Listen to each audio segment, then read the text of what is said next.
15 de novembro de 1978. Um grupo de crianças se aventurou por volta das 17 horas na floresta, em Granby, Massachusetts. Enquanto brincavam pela folhagem colorida, eles tropeçaram em uma misteriosa pilha de folhas. Por pura curiosidade, decidiram vasculhar, sem esperar o que encontrariam. Para seu horror, descobriram um esqueleto humano, significativamente decomposto. Os restos estavam vestidos, com jeans e uma camisa de manga curta, adornada com um cisne verde. Nos pés, havia um par de sapatos, que só uma jovem usaria. Para tornar a coisa ainda mais tétrica, o grupo notou um cinto de couro marrom enrolado no pescoço do esqueleto.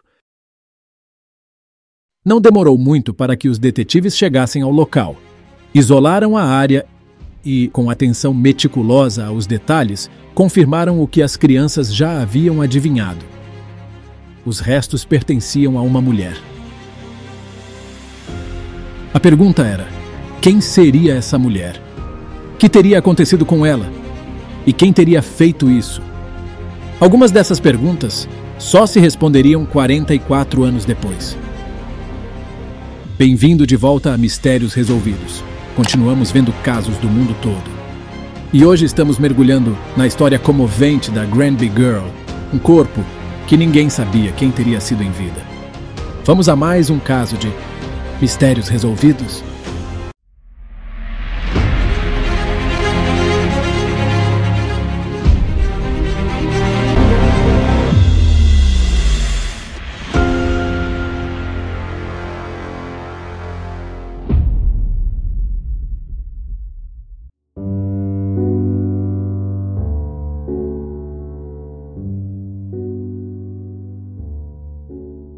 O caso de hoje nos leva à cidade de Granby. Localizada nas pitorescas colinas do oeste de Massachusetts, a cidade de Granby é um destino cativante. Com seu centro sereno e sua paisagem idílica, Granby oferece um refúgio ideal para quem quer relaxar. E nossa história acontece neste canto encantador do mundo. A descoberta do corpo foi apenas o começo de um mistério que dominaria a cidade de Granby nos próximos anos. As crianças sabiam que tinham de alertar as autoridades, e não demorou muito para que os detetives chegassem ao local. Isolaram a área e, com atenção meticulosa aos detalhes, confirmaram o que as crianças já haviam adivinhado. Os restos pertenciam a uma mulher. Uma falha logo chamou sua atenção, e após uma inspeção mais detalhada, eles encontraram um anel de ouro em um dos dedos ossudos. Seria uma aliança de casamento? Eles não tinham ideia. Um olhar mais atento também revelou um estado ruim de cárie nos dentes da frente. O cinto de couro marrom encontrado no pescoço também era um mistério. Mas John Callahan, que era promotor distrital de Northwestern na época, tinha sua teoria. Ele acreditava que o cinto havia sido usado para arrastar o corpo da mulher pela mata, desde a estrada. Os detetives, então, vasculharam as roupas, na esperança de descobrir alguma pista sobre sua identidade, mas, para sua consternação, não havia nada, nem carteira, nem identidade. Então, o corpo foi retirado cuidadosamente do local. A verdade cruel foi revelada durante a autópsia. Tinha um único ferimento de bala na têmpora e teria sido atirada por outra pessoa. À medida que o médico legista trabalhava meticulosamente nos ossos, estimou que o fato teria acontecido há meses, provavelmente em junho de 1978. Além disso, estimaram que ela teria entre 19 e 28 anos. À medida que a notícia da descoberta se espalhava, a pequena cidade de Granby ficava nervosa. Todos faziam as mesmas perguntas: quem ela era e quem poderia ter feito isso com ela? Os detetives sabiam que descobrir a identidade da vítima era o primeiro passo para resolver o caso.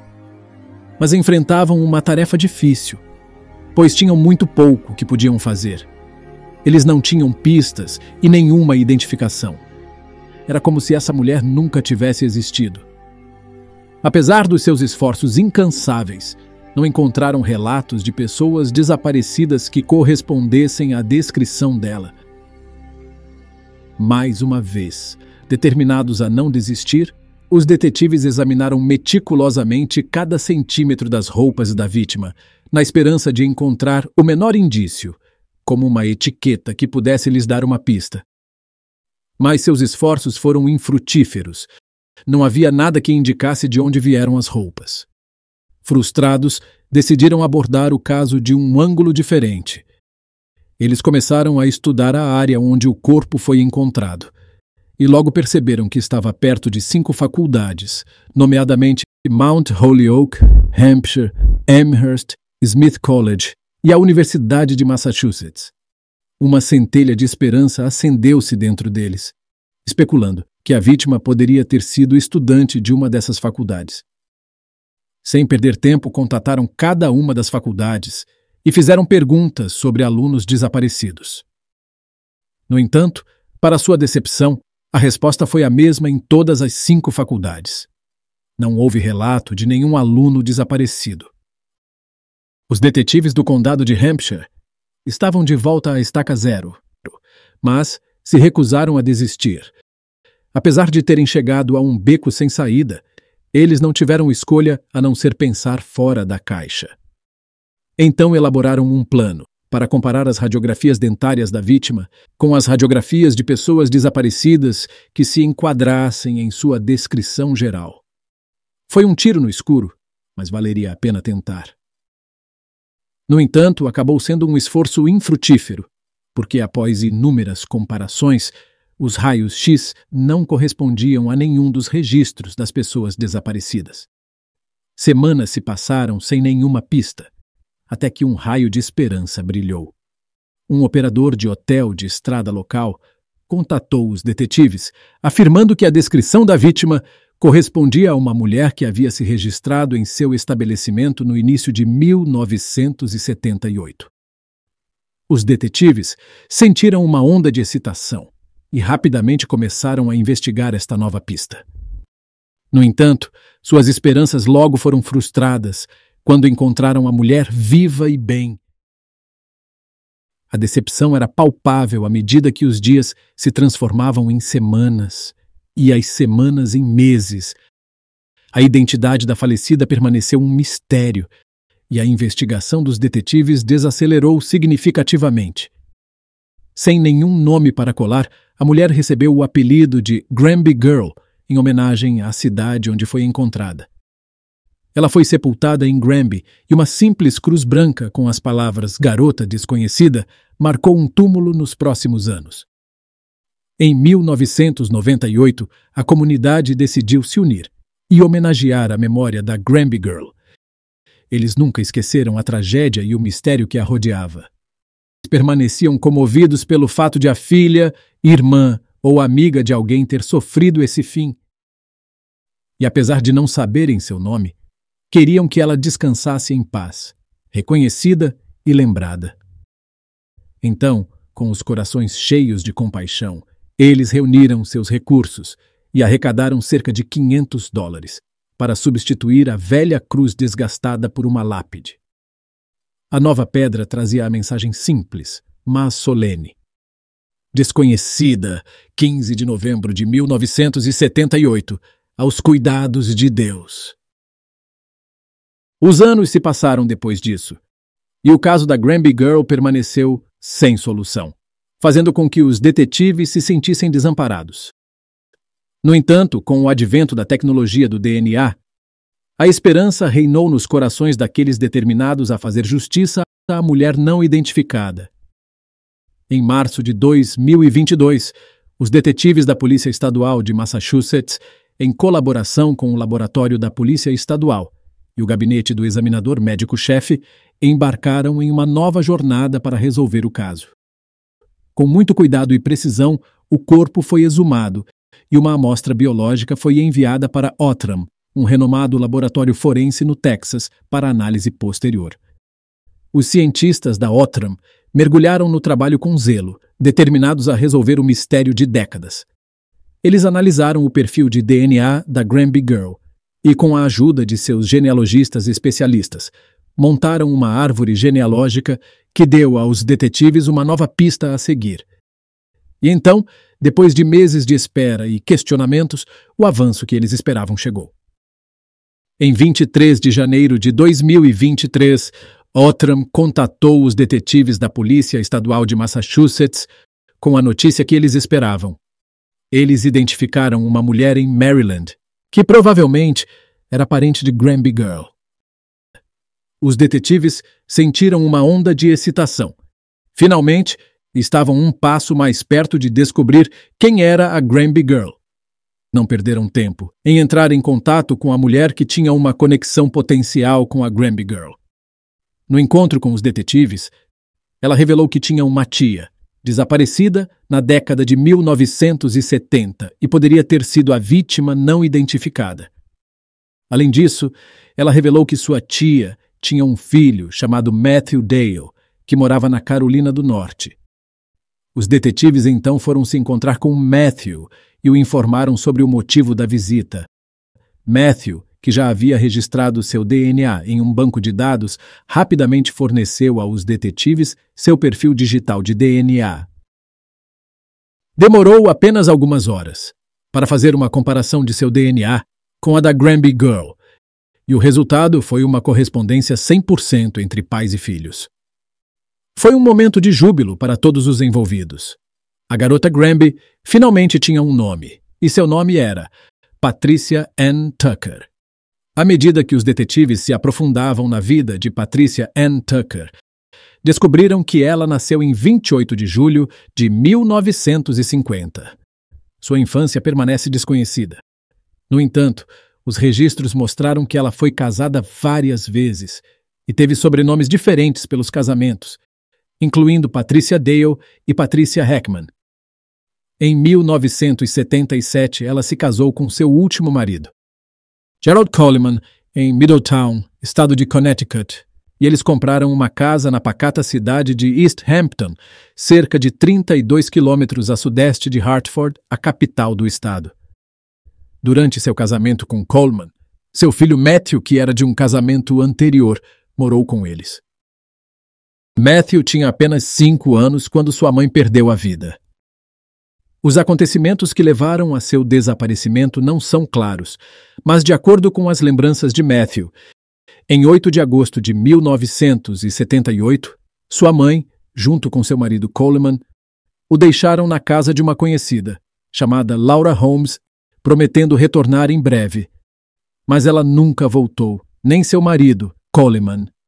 2 dias depois, Laura relatou seu desaparecimento ao Departamento de Crianças e Famílias, e o mundo de Matthew virou de cabeça para baixo. Mas o destino conseguiu trazê-lo de volta à sua cidade natal, e ele acabou se reunindo com seu pai biológico, que o criou.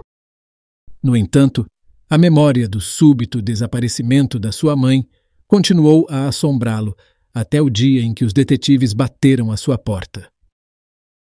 À medida que os detetives se aprofundavam no passado de Patricia, alguns detalhes se destacavam como uma bandeira vermelha gritante. A primeira foi que Matthew acreditava que Laura havia relatado o desaparecimento de sua mãe. Mas quando os detetives pesquisaram os bancos de dados de pessoas desaparecidas, não encontraram nenhum vestígio de um relatório apresentado por Laura. Foi um mistério desconcertante que os deixou coçando a cabeça. Laura Holmes mentiu sobre a denúncia do desaparecimento de Patricia? Ou havia outra explicação para o desaparecimento? Não havia como saber porque Laura já havia falecido. O segundo detalhe que chamou a atenção foi que o marido de Patricia, Coleman, nunca relatou seu desaparecimento. Os detetives sabiam que haviam descoberto algo significativo e começaram a considerar a possibilidade de Coleman ser o responsável da desaparição de Patricia. No entanto, não havia como questioná-lo. Coleman já não estava vivo há muito tempo. Em 1995, foi considerado culpado de diversos tipos de agressões, até das mais censuráveis. Ele perdeu a vida 1 ano depois, em 1996, na prisão estadual onde cumpria a pena. Na segunda-feira, 6 de março de 2023, foi organizada pela polícia uma conferência de imprensa para abordar o caso de Patrícia. Uma breve declaração escrita por Matthew foi compartilhada pelas autoridades. No depoimento, ele expressou sua gratidão a todos os envolvidos na busca por sua mãe. Agradeceu aos detetives pelo comprometimento inabalável com o caso e por nunca desistirem de seus esforços para identificar sua mãe. Pelo menos tenho algumas respostas agora, depois de 44 anos. É muito para processar, mas espero que o encerramento possa começar agora, disse Matthew no comunicado.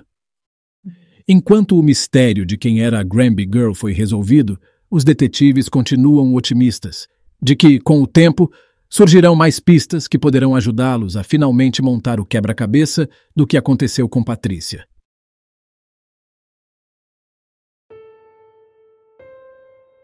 15 de julho de 2005. Fort Jones, Califórnia. Patrícia Joseph desapareceu de seu apartamento sem deixar vestígios. Com o passar dos dias, cresceu a preocupação com o paradeiro de Patrícia. E logo um grupo de busca foi organizado para tentar localizá-la. Mas, apesar dos seus melhores esforços, não havia sinal dela, e o grupo de busca regressou de mãos vazias. Depois de ter sido dado como desaparecida por vários dias, o corpo foi descoberto no rio Klamath, que ficava a quase 48 quilômetros de sua casa. A notícia de sua descoberta se espalhou como um incêndio pela cidade, e todos ficaram com uma pergunta: o que havia acontecido com ela? Uma autópsia forense foi realizada, que revelou que a causa foram vários ferimentos contundentes e asfixia. Foi uma descoberta comovente para todos que a conheciam. Para tornar a situação ainda mais preocupante, o corpo de Patrícia foi encontrado parcialmente vestido e estava na água há vários dias. Foi uma visão grosseira e os habitantes da cidade tiveram que lidar com o horror do que havia acontecido. A comunidade estava nervosa, aguardando novos desenvolvimentos no caso. Os vizinhos de Fort Jones, surpreendidos e comovidos, e queriam um encerramento para a família da vítima e ver a justiça ser feita. Todos esperavam que o trabalho diligente dos detetives levasse à descoberta de novas evidências e, em última análise, resultasse na acusação e condenação do responsável. E vamos a mais um caso de mistérios resolvidos.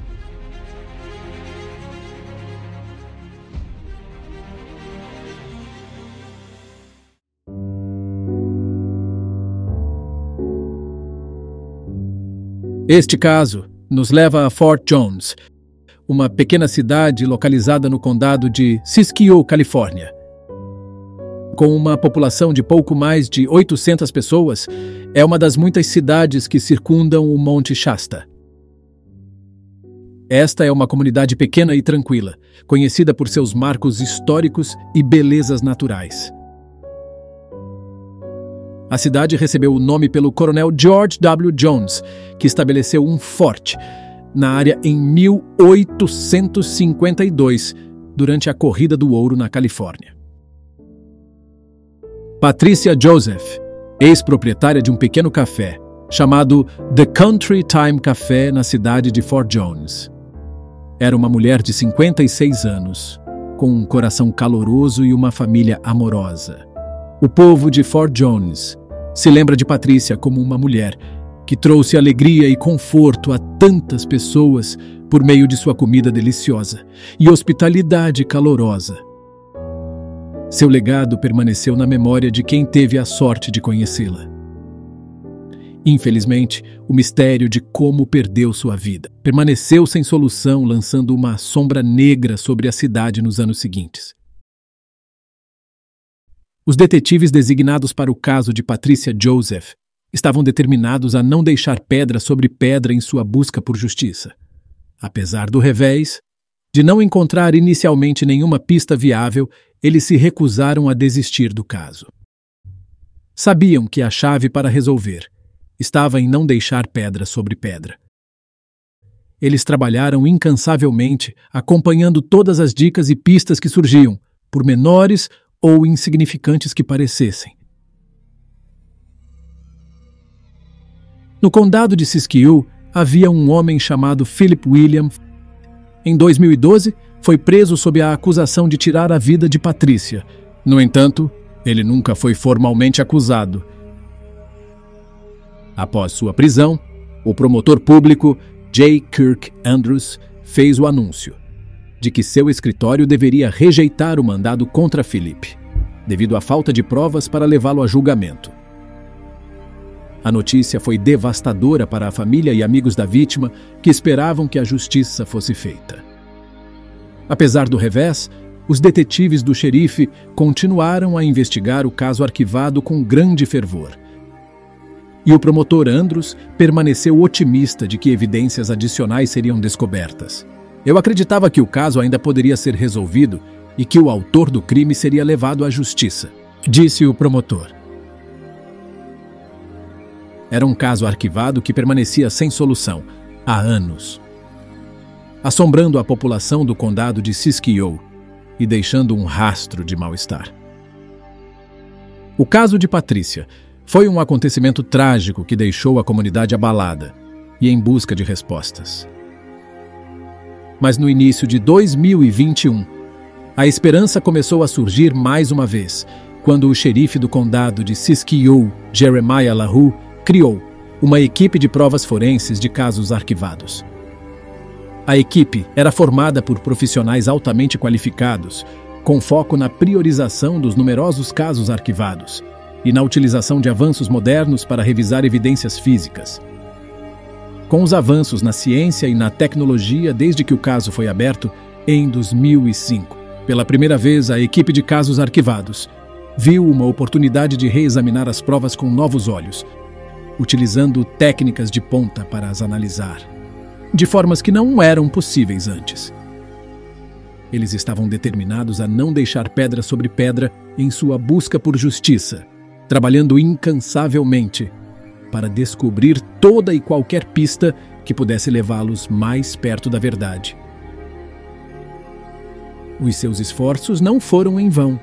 A equipe de casos arquivados concluiu uma revisão abrangente da investigação, examinando cuidadosamente cada fragmento de evidência em sua posse.